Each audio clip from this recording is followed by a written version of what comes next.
Hi guys, hopefully this is another start of another product review. This has arrived from Antex a couple of days ago, and it should be one of their solar stations. So I thought I'd do a quick unboxing video and first look.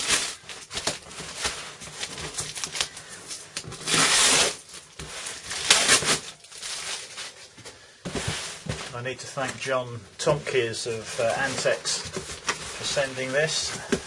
This should be the analogue version of their solder station, and hopefully we can test the digital version soon when they've got a few more actually made. I think there's a shortage of those at the moment. So what have we got? That is... the model number, it's got to be on there. It's the 660 TC from Antex. Standard station includes the TC50 iron and the ST6 stand. Now this is part number UB82070. New and improved for use with lead-free solder.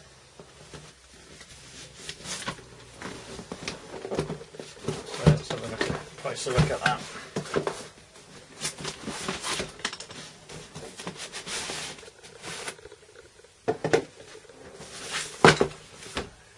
Some rattling noises, I'm not convinced they're okay.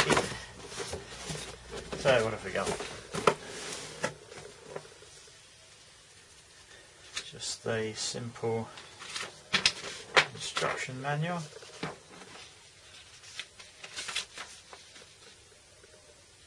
Okay, very simple. It looks like it's just the one page in English.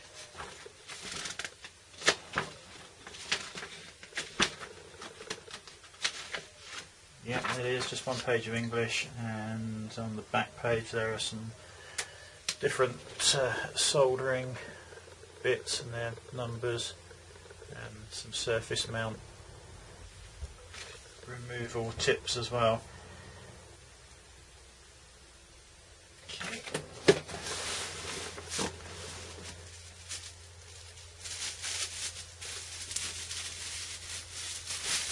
Nothing in there.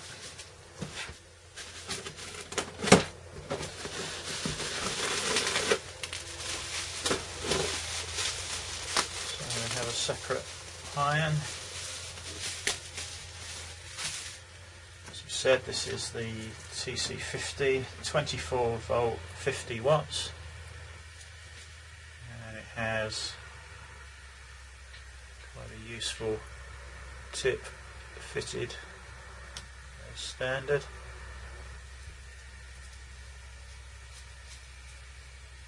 Nothing special here. The tips just have a little spring. I don't think you'll see this. There's a little spring retention system in there, and the tips just slide straight over like that, which is it's quite nice actually, because it's much easier than having to undo things like that. This is an Ursa icon station. That's the eye tool. It's the one that's recognises when you lift it out of the holder, and it heats up to whatever you've set it to. That one you have to screw the bit out, which is okay, but it's quite nice that you can just pull that straight off, and I quite like that. Feels like a silicon lead, and then with a fairly standard 5-pin DIN arrangement on the end. So, comes there.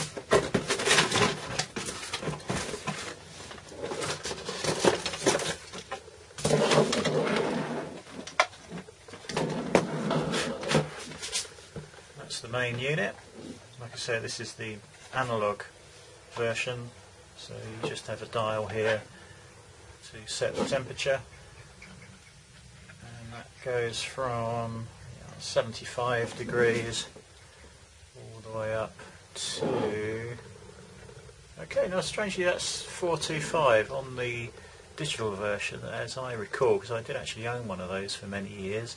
I'm pretty certain that went up to 450, so it would have been nice to see this go to 450, just for the occasional time when you need to remove some great big heat sink. Normally I have the iron I have in daily use set to 350, so it'll be about there. That's not a problem. We've got some rubber feet here and just the sticker on there with the address, details, voltage, things like that. 55 watts, 230 volts, made in England. Now I suspect that might not be for much longer. I'll have to check with Antex, but I suspect in current climate parts, or possibly even the assembly, would have to be moved to China if they are going to stay competitive price-wise. And we'll talk about prices and things in a later video when we've actually used this for a while. But that's nice. It does look like this can be wall mounted as well, strangely. I'm surprised to see that. There are a couple of holes there which, yeah, look like you can put 2 screws in the wall and just hang that on. You'd think that would be quite heavy. The weight, the transformer is obviously in this section at the back, so yeah, that may work quite nicely, having it wall mounted. And the rubber feet hold that quite nicely in place. The mains lead is yeah, it's probably just long enough. It's not fantastic, but I'm sure that's long enough. Again, strangely these days there are no, you quite often have the little plastic protectors that go over the pins of the plug. There's nothing like that. Just have a warning label on there describing how it should be, how the plug should be connected in case you ever damage this one or have to replace the plug, and the fact that it must be earthed. So yeah, let's take that off of there.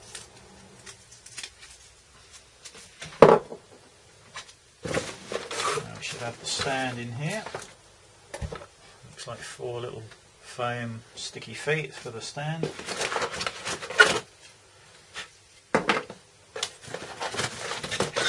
Oops.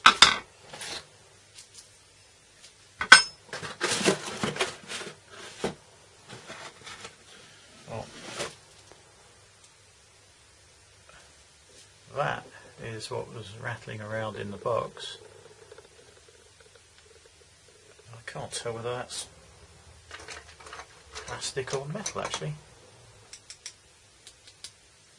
I think it's some sort of metal.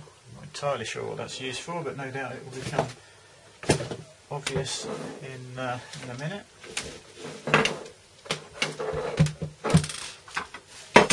So standard soldering iron stand, that's just for weight to keep it in place.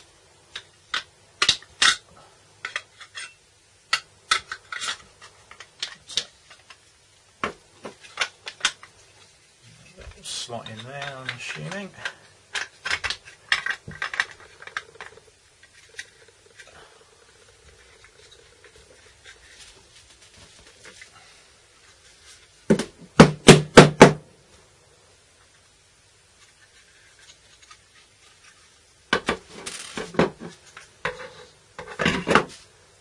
Looks like these feet just need to go on.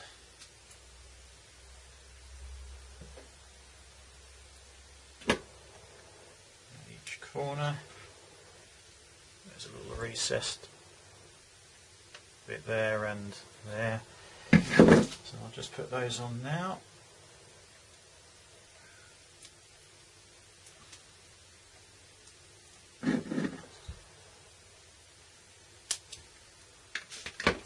Yes, this looks like a nice piece of kit overall. The quality of the plastic feels quite good.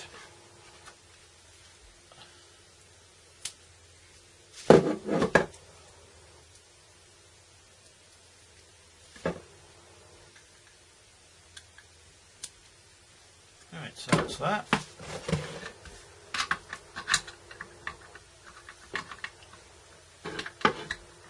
Tilt that camera down a fraction for you. There we go.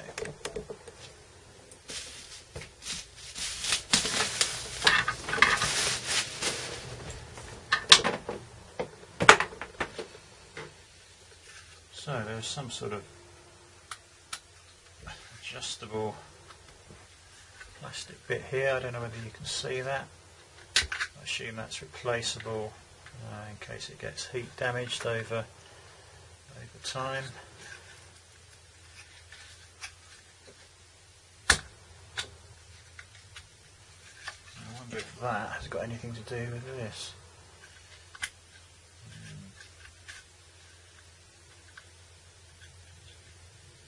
not sure. Well, that does actually clip in there.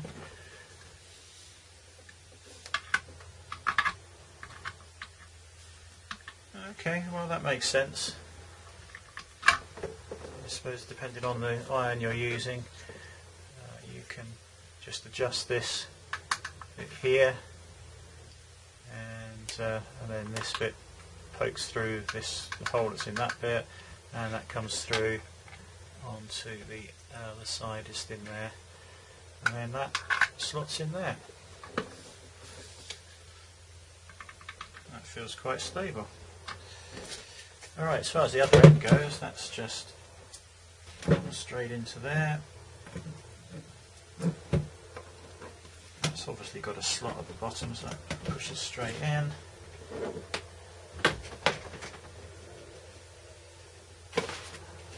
And of course I don't have a socket free that's not isolated.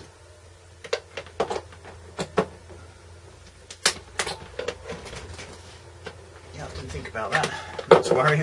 We'll have to do that on a separate video after I've used it for a few days. The adjustment range feels quite smooth. It's nice and clear. Doesn't seem any issues about pulling this around. The actual silicone lead itself is plenty long enough. In fact, it's probably, okay, it's not as long as the other system I've got in the workshop, but I would think this is plenty long enough for me to put this station on the side on my trolley and be able to work quite easily with this. So yeah, first impressions, that's nicely put together. I do like the Made in England label. No doubt that will mean the price is a little bit higher, but it would be nice if we could buy things from England, or that were made in England, rather than this Chinese made rubbish that everyone sadly seems to be buying these days. So we'll put this through its paces. Antex have very kindly offered all forum members a 25% discount on all of their products. So details of that are obviously on the forum for forum members, and hopefully this will be at a price where it will compete with some of the Chinese made pieces of equipment, but yeah, we'll see. We'll also have a look at the other tips that are available. I guess the only little slightly disappointing thing is it has only come with one tip. It would have been nice to have had a spare, or possibly even a different size, but it's not a major problem.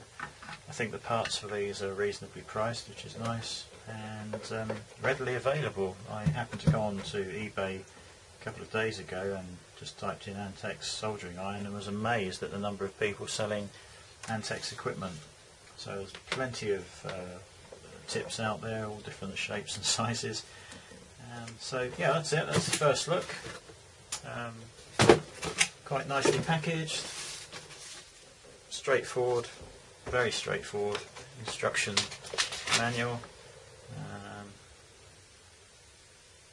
I was just looking for a warning about tinning the bit as the iron heats up for the first time, and yes, that's in there, so yeah, good move. And any of the Antex 1100 series soldering bits or DST range of surface mount desoldering bits can be used with the TC50 with this station. When using the DST N to Z range, set the temperature one position above the required desoldering temperature. The tip of the soldering iron is connected to a functional earth in the soldering station. The functional earth of the soldering station is connected through the mains lead to the mains earth. Yeah, well, there's no surprise there, but it's just to better to bear that in mind, that this is a proper earth when you're working on things.